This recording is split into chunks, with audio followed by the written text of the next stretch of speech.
चंदापुर नाम के गांव में लोग होते हैं साधारण और दिन धूप से भरा होता है। गांव के स्कूल के बाहर एक छोटी सी चाय की दुकान होती है, जिसके पास नीरज, एक स्कूल का चौकीदार, अपने बैग को लेके खड़ा होता है। पर तभी सामने से मनोहर जा रहा होता है। मनोहर होता है एक छोटा सा एडमिनिस्ट्रेटर, पर होता है वो पूरा ईगो से भरा।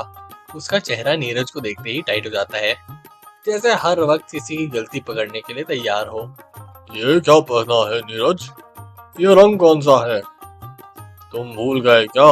सिर्फ ऑफिशियल यूनिफॉर्म पहननी है। सर, ये वाली तो मैंने नई सिलवाई है। कपड़ा सस्ता पड़ रहा था, पर डिजाइन वही है। रंग थोड़ा हल्का है बस। डिजाइन वही है और लोगो कहाँ है? कॉलर पे वेंडर का टैग कहाँ है? ये लोकल सिलाई चलती नहीं यहाँ, समझे तुम? सर, कपड़ा मंदिर के पास से लिया है। घर में पैसे नहीं थे तो वेंडर से लेने के लिए हमारे पास पैसे नहीं थे। माँ की दवाइयाँ चल रही हैं, तो मेरे पास पैसे नहीं बन रहे थे। तुम्हारा घर का बजट यहाँ थोड़ी चलेगा। यहाँ सिर्फ रूल चलता है, रूल, समझे?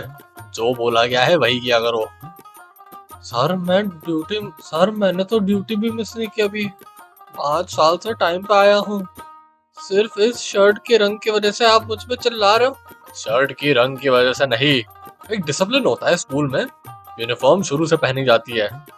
और तुम ऐसे मूर्खों वाली बात कर रहे हो मेरे सामने। चलो घर जाओ, जब तक यूनिफॉर्म सही नहीं, ड्यूटी सही नहीं। पर सर, इस महीने की सैलरी तो नहीं कटेगी ना? सैलरी की बात है बाद में। तुम चुपचाप घर पे बैठो। स्कूल के गेट पे कोई लोकल कपड़े पहन के भला कैसे खड़ा हो सकता है? तुम ही बताओ, मूर्खों वाली बातें कर रहे हो। प्लीज सर, ऐसा मत करो। ये बोल के नीरज कुछ बोल नहीं पाता, बस अपनी आंखें छुपा के चुपचाप चला जाता है वहां से, अपना दर्द छुपाए हुए। शाम को नीरज अपने दोस्त भास्कर के घर जाता है। भास्कर उसका बचपन का दोस्त होता है, एक प्राइवेट फैक्ट्री में काम करता है। दोनों छत पे बैठ के आराम से बात कर रहे होते हैं। ले भाई, पहले ये ले। तेरा चेहरा पूरा झूला हुआ लग रहा है। अरे क्या बोलूं भाई, शर्ट का थोड़ा रंग गलत हो गया, इसलिए मुझे घर भेज दिया। अरे यार, ये भी कोई भला बात हुई? शर्ट थोड़ी काम करती है, आदमी काम करता है। भले ही शर्ट का रंग काला, पीला, नीला कुछ भी हो, उससे क्या फर्क पड़ता है? अरे तू नहीं समझेगा यार, मनोहर जी बोल रहे थे सिर्फ वेंडर वाली शर्ट अलाउड है। ना कॉलर पे लोगो था, ना ही कोई टैग। मुझे लगा वहीं पे मुझे नौकरी से ना निकाल दें। अरे नहीं यार, ऐसे थोड़ी ना काम चलता है। नौकरी से कैसे निकाल देंगे? मेरा भतीजा जो उनके नीचे काम करता है, उसको बोला था 200 रुपए के सॉक्स पहनने के लिए, और ऊपर से नए सॉक्स खरीदने के लिए। अब भला इतने महंगे मोजे कोई क्यों खरीदेगा? और ऊपर से ये भी बोला कि किस वेंडर से खरीदना है। इतना पैसा सिर्फ सॉक्स में? हमारे यहाँ तो एक हफ्ते का राशन आता है 200 रुपए में। इन लोगों के लिए गरीबी बस एक नंबर है, डिस्क्वालीफाई करने के लिए, किसी को नौकरी से निकालने के लिए। समझ रहे हो? तुम जैसे लोगों को नीचा दिखाकर उनका काम बनता है, और हम बस ये चुपचाप बर्दाश्त करते रहे। अरे नहीं नहीं, ये तो गलत बात है, पर इसके खिलाफ बोलेगा कौन? बोलेगा तो उनकी नौकरी खतरे में पड़ जाएगी, और अपनी भला गर्दन कौन डालना चाहेगा सूली पर? ये तो बात सही है, पर दूसरों को भी तो इस बात से बुरा लगता है। उसका क्या? अरे उसके बारे में कोई नहीं सोचता। अब भला कौन बने बलि का बकरा? इससे अच्छा चुपचाप हाँ में हाँ मिलाते जाओ, और जो बोला है वही करते जाओ। कुछ तो करना पड़ेगा। आवाज किसी को तो उठानी ही पड़ेगी। मैं तो यही बोलूंगा कि आवाज उठाने के पहले 2 बार सोचना, क्योंकि इन लोगों के पास पैसा बहुत होता है और ये कुछ गलत कदम भी उठा सकते हैं। पर सिर्फ एक आवाज से क्या बात बदलेगी? अरे आवाज से कुछ बात बदले ना बदले, खामोशी से तो ये बेटर ही है ना, कि कुछ बात बन रही है। अगर चुप रहेगा तो तेरे जैसे कितने सारे और नीरज बनेंगे, जो ऐसे मनोहर लाल जी के जूतों के नीचे कुचले जाएंगे। ये बात सुन के नीरज थोड़ा सोच में पड़ जाता है। उसे लगता है भास्कर की बात काफी सही थी, और उसको इस बारे में सोचना चाहिए। अगली सुबह गांव के कुएं के पास एक औरत होती है, जो नीरज के रास्ते आ रही होती है। वो उसे देख के हाथ हिलाती है और उससे बात करने के लिए रुक जाती है। अरे नीरज बेटा, तुम्हारे काम की छुट्टी हो गई क्या? नहीं नहीं काकी, वो क्या है ना, मनोहर जी ने मुझे काम से निकालने की धमकी दी है। कहा मेरी शर्ट का रंग थोड़ा हल्का है, तो इसी बात से मुझे धमकी दे रहे हैं कि मुझे काम से निकाल देंगे, और आज मुझे जल्दी छोड़ दिया। अरे वो मनोहर तो है ही ऐसा, उसने पहले भी मेरे पोते के बैग की वजह से उसको फेल कर दिया था। बोला था ये बैग कहाँ, ये तो झोला है झोला, प्रॉपर स्कूल बैग लाओ तभी बात बनेगी। मतलब बैग ना लाने की वजह से उसको स्कूल से निकाल दिया? अरे स्कूल से नहीं निकाला, एग्जाम में फेल कर दिया। बोला या तो क्लास रिपीट करवाओ या फिर कोई दूसरा स्कूल ढूंढ लो। अब हमारी भी तो मजबूरी ही रह गई इस बात से। ये तो बहुत गलत बात है, नए बैग खरीदने में तो बहुत पैसे लग जाते। तो आपने क्या किया? अब हम क्या ही करते बेटा, 500 रुपए का नया बैग लेना पड़ा। मेरी पेंशन का आधा पैसा उसी में चला गया। ये तो बहुत अत्याचार है काकी। एक बच्ची थी, उसकी माँ कहती थी कि उसके स्कूल में उसने ढंग की चप्पल नहीं पहनी, तो इसी बात से उसे स्कूल से ही निकाल दिया। चप्पल की वजह से स्कूल से निकाल दिया? अब इंसान को कपड़ों में तोला जाता है क्या?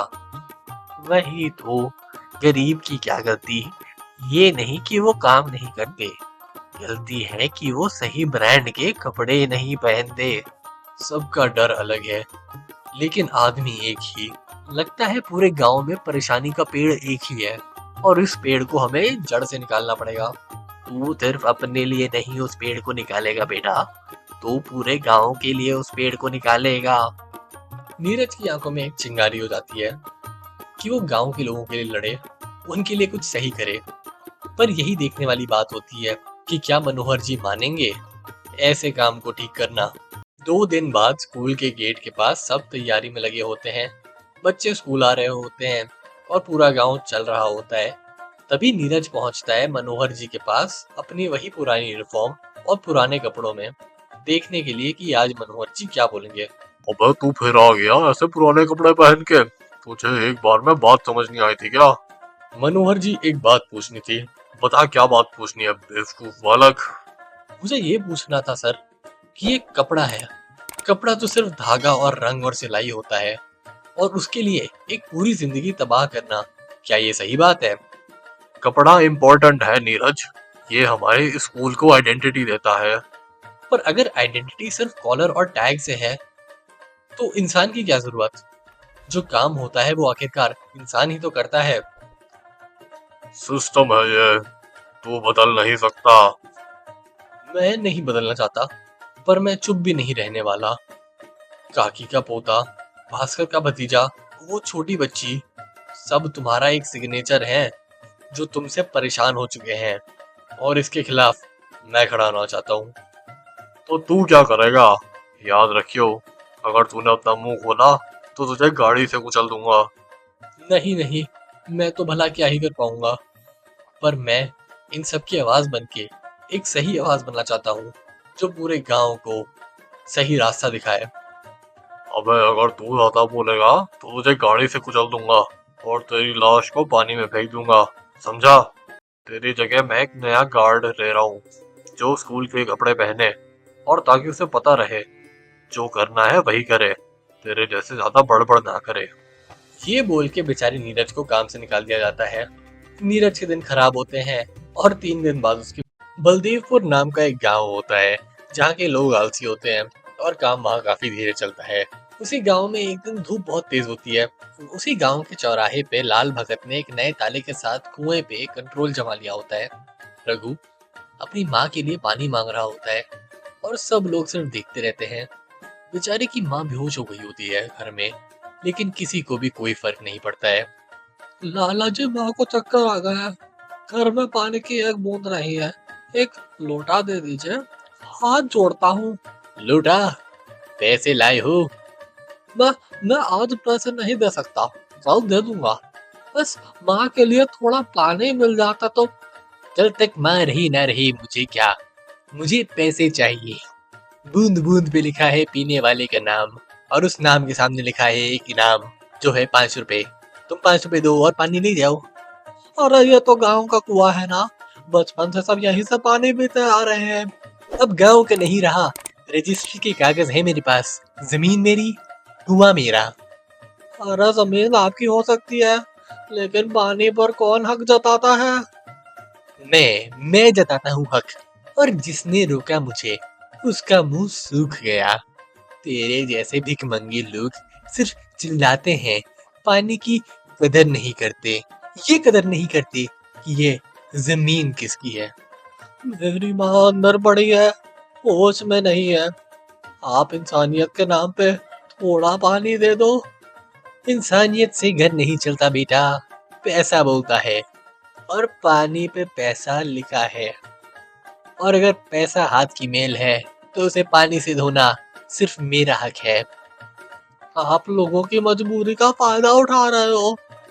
मैं तो मौका दे रहा हूँ, पैसा दो, पानी लो। बिजनेस है बिजनेस, ये कोई एनजीओ नहीं। आपको शर्म नहीं आती?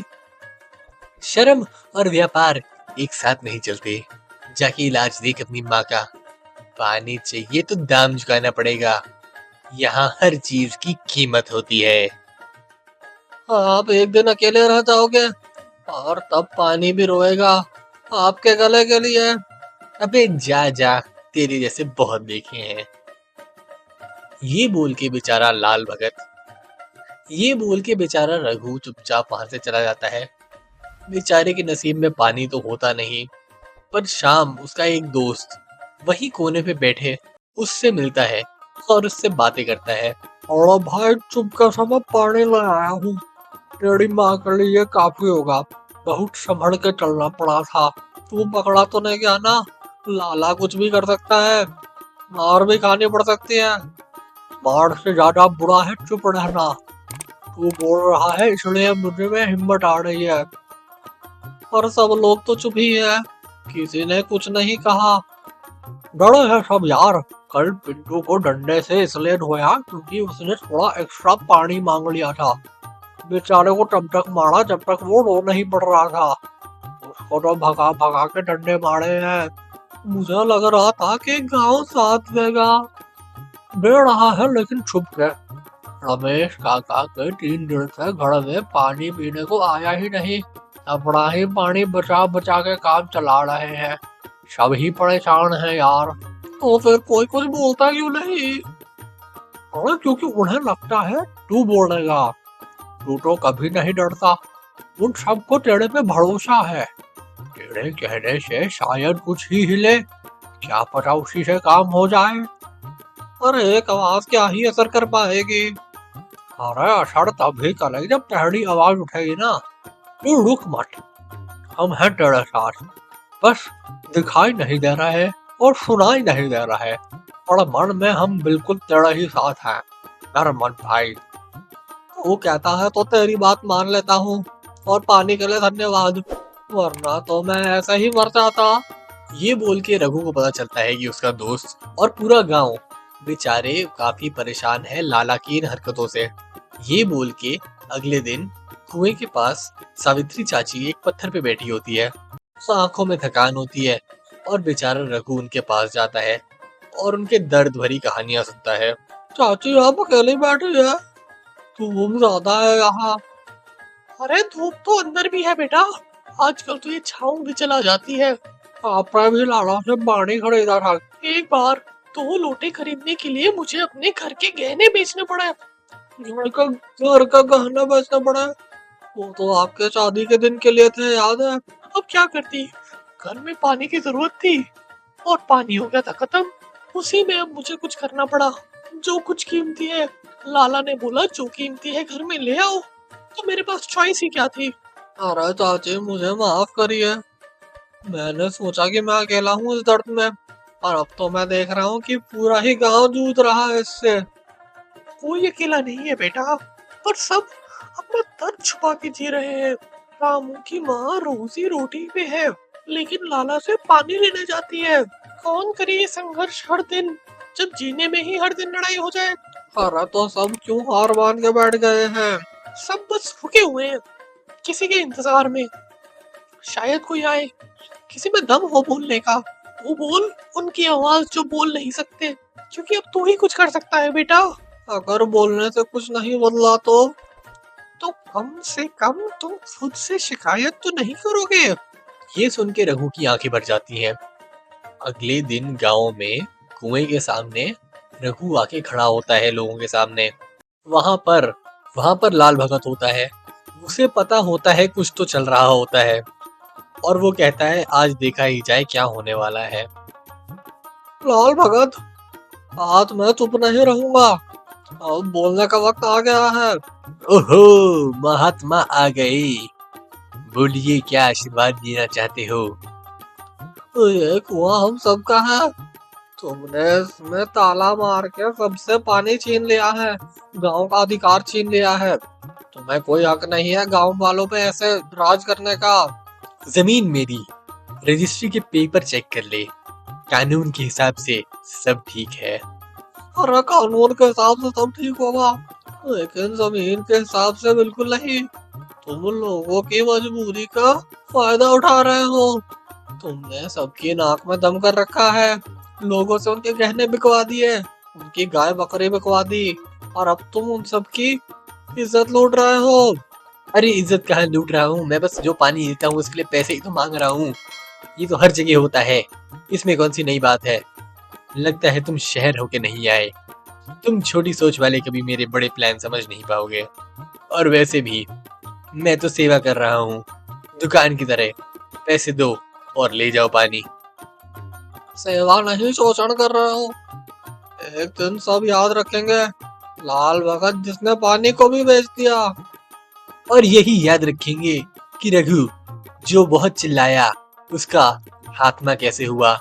ज्यादा बोलोगे तो मैं ट्रक से कुचल दूंगा, समझे बच्चू? गांव वालों तुम कुछ बोलते क्यों नहीं?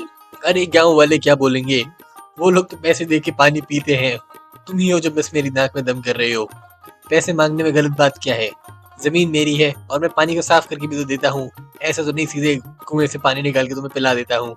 मैं बोल रहा हूँ पानी बिक रहा है, कल हवा बिकेगी, फिर भी सब चुप रहेंगे क्या? अरे हवा बिकने में भी गलत क्या है? सबको सबको इस बात की आदत हो गई है। गांव की यादें बिकती हैं, लोग नहीं। एक दिन ये कुआं सूख जाएगा, तब तुम्हारे पैसे भी से भर नहीं पाएंगे इस खाली कुएं को। तब तक मैं एक नया कुआं खरीद लूंगा और ऐसे करके हर गांव में एक कुआं खरीद लूंगा। और ये बात याद रखूंगा कि तुमने आके मुझे एक दिन रोकने की कोशिश की थी। अरे भाई मेरी क्या गलती है? तुम्हारी गलती है कि तुमने मुझसे पानी मांगने की कोशिश की। अच्छा ठीक है, एक बात, ये बोलते बोलते मेरा गला सूख गया। एक गिलास पानी मिलेगा कि नहीं? अबे बेवकूफ आदमी, तेरे को बात समझ नहीं आती क्या? ये बोल के लाला भगत और रघु के बीच में लड़ाई हमेशा चलती रहती है। पर क्योंकि लाला भगत के पास सारे कागज होते हैं तो बेचारा रघु कुछ कर नहीं पाता। 3 दिन बाद रघु बेचारा जब घर जा रहा होता है तो उस पे एक ट्रक चढ़ जाता है और बेचारे की वहीं मौत हो जाती है। गांव वाले दुख मनाते हैं और कुछ दिन बाद वापस पानी के लिए पैसे देने लगते हैं।